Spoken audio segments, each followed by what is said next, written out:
పేద రైతుకు దొరికిన ఒక ఆవు. కానీ ఆ ఆవు సాధారణ ఆవు కాదు. అది ఒక కుటుంబం జీవితాన్నే మార్చేసింది. అసలు ఆ ఆవు రహస్యం ఏంటి తెలుసుకోవాలంటే కథ చివరి వరకు చూడండి. పచ్చని పొలాలు, అందమైన చెరువులతో ఉన్న ఒక గ్రామంలో వీరయ్య అనే పేద రైతు ఉండేవాడు. అతనికి భార్య లక్ష్మమ్మ, ఒక చిన్న కూతురు సీత ఉండేవాడు. రామయ్య ఎంత కష్టపడి పనిచేసినా పంటలు సరిగా పండేవి కావు. అప్పులు పెరిగిపోయి ఇంట్లో తినడానికి కూడా సరిపడా ఆహారం ఉండేది కాదు. ఒకరోజు వీరయ్య బాధగా అడవిలో నుంచి ఇంటికి వస్తుండగా ఒక ముసలమ్మ రోడ్డు పక్కన కూర్చుని ఏడుస్తూ కనిపించింది. ఏమైందమ్మా అని వీరయ్య అడిగాడు. నా ఆవు కనిపించడం లేదు బాబు, అది లేకపోతే నేను బ్రతకలేను అంది ముసలమ్మ. వీరయ్య తన కష్టాలను మర్చిపోయి రోజంతా వెతికి ఆ ఆవును కనుగొన్నాడు. ముసలమ్మ చాలా సంతోషించింది. నువ్వు చాలా మంచివాడివి, నా దగ్గరున్న ఈ ఆవును నీకే ఇస్తున్నాను అంది. వీరయ్య ఆశ్చర్యపోయాడు. అమ్మా నాకొద్దు, నేను సహాయం చేశాను అంతే అన్నాడు. కానీ ముసలమ్మ బలవంతంగా ఆ ఆవును అతనికిచ్చి వెళ్ళిపోయింది. వీరయ్య ఆ ఆవును ఇంటికి తీసుకొచ్చాడు. లక్ష్మమ్మ కూడా చాలా సంతోషించింది. మరుసటి రోజు ఉదయం ఆ ఆవు ఇచ్చిన పాలమ్మగా మంచి డబ్బు వచ్చింది. ఆ పాలతో పెరుగు, నెయ్యి చేసి ఊర్లో అమ్మేవారు.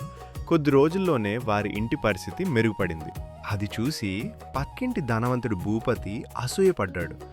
ఈ పేదోడికింత అదృష్టం ఎలా వచ్చింది అని అనుకున్నాడు. ఒక రాత్రి దొంగతనంగా ఆ ఆవును దొంగిలించి తన ఇంటికి తీసుకెళ్లాడు.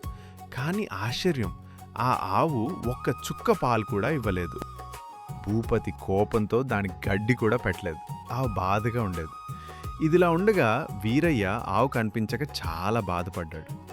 అది మనకు దేవుడిచ్చిన వరం, ఎక్కడుందో దేవుడికే తెలుసు అన్నాడు. ఆ మాటలు విన్న భూపతి భార్య, ఒక పేదవాడి కడుపు కొట్టి తెచ్చుకున్న ఆస్తి మనకు మంచిది కాదు అంది. భూపతికి తన తప్పు తెలిసింది. మరుసటి రోజు ఉదయం ఆ ఆవును తీసుకొని వీరయ్య ఇంటికొచ్చాడు. వీరయ్య, నన్ను క్షమించు, నీ ఆవును నేనే దొంగిలించాను, ఆశపడి తప్పు చేశాను అని తల వంచాడు. వీరయ్య కోపడకుండా నవ్వుతూ, తప్పు తెలిసి ఒప్పుకున్నావు, అదే గొప్ప విషయం అన్నాడు. అంతలో ఆవు గట్టిగా అంబా అని అరిచింది.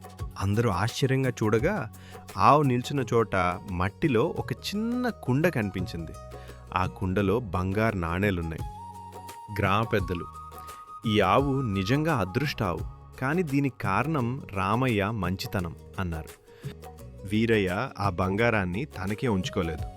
గ్రామంలోని పేదలకు సహాయం చేశాడు. చెరువును బాగు చేయించాడు. చిన్నపిల్లలకు చదువు చెప్పించాడు. భూపతి కూడా తన స్వభావాన్ని మార్చుకొని మంచివాడిగా మారిపోయాడు.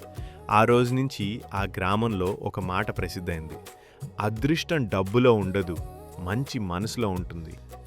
నీతి: ఆశ మనిషిని చెడ్డదారిలో నడిపిస్తుంది. మంచితనం, నిజాయితీ చివరికి అదృష్టాన్ని తీసుకొస్తాయి.